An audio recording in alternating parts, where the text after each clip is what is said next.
Pokemon Odyssey is a story-driven dungeon crawler crossover of Etrian Odyssey, Made in Abyss, and Pokemon made by these wonderful people. But don't worry if you haven't even heard of those games before, as it really won't hinder your experience at all. And just recently, the newest update of Pokemon Odyssey has finished, finishing the final chapter of the game, and a completed post-game as well, so now is your chance to hop right in. Starting with the story, Pokemon Odyssey is set on a mysterious island in the middle of the sea. At its heart lies the Yggdrasil Labyrinth, a dungeon that has drawn explorers for generations. Some say treasures lie within, others say it holds the ruins of a forgotten civilization, but no one knows for sure how deep it truly goes.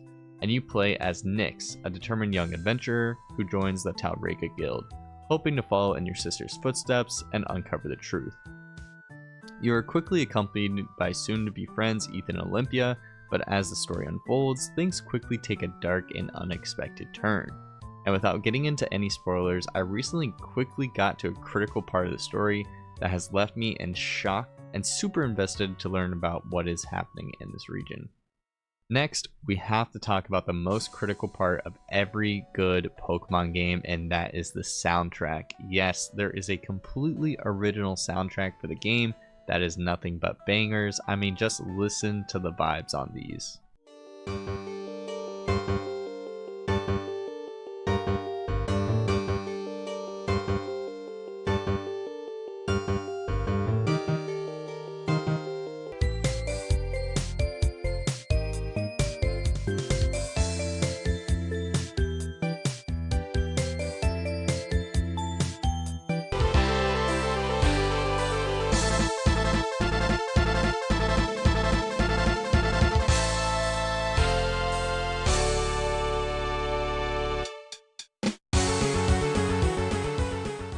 Then there are the gameplay changes. First, there's a brand new story and a region to explore.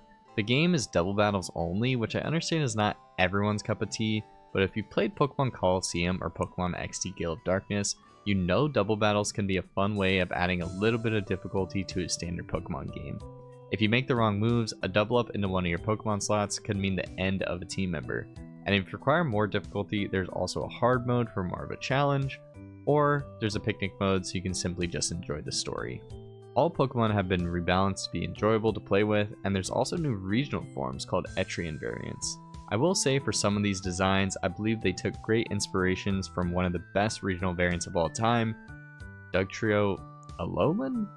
Yes, it seems these golden locks are contagious, but several Pokemon got new hairdos. No, God! No, God, please, no! No, but seriously, these forms do look amazing and they're really fun to play with. You immediately get to interact with about 12 different forms before the first Strata Leader or Gym Leader. Also, there's a new type called Aether, which acts as a better normal type with the following characteristics. I'm really confused why there is not much discussion of this brand new type, because it really shakes up the use of some traditional Pokemon and really makes some regional variants with this typing look amazing. Also, every Pokemon has 31 IVs, so there's no need for breeding, and EVs can be obtained using power items or vitamins.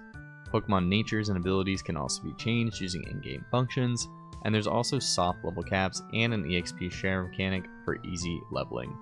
For added difficulty, there's also no healing items during battle, and if you're looking for some extra randomness, Wonder Trading is also available. Next are exploration and dungeon aspects. The game offers multiple strata levels in the labyrinth that act as really cool, unique ecosystems, and the game also allows you to take naval explorations as a ship to find other islands to explore. There are several rewards to exploring through each location, like completing really unique puzzles and opening up really cool chests and finding great loot. The game is a little less hand-holding at the beginning of the game, while also trying to lead you towards the main plot. I personally like exploring without unnecessary direction, and I never truly felt lost on where to go so far within my playthrough. There's also a variety of side quests with a dedicated menu for them, and a mining and gathering system that is used to complete quests, get items, and upgrade your shop. Another really cool aspect of the game is Foes, which is a really strong Pokemon that if encountered when unprepared will wipe your squad. And I'm serious about this, I wiped about 7 times before I rightfully gave up. But this acts as a great way of player progression to try to tackle later on once your team has finally leveled up. Finally, I highly recommend you check out the Discord for Pokemon Odyssey, which will be linked in the description below, where there are links for downloading the game and full documentation, everything you could really need. And again, if there's anything I missed, feel free to drop a comment and let me know if you're going to be giving the game a try or how your experience with the game was. Thanks for watching, and I'll see you in the Labyrinth.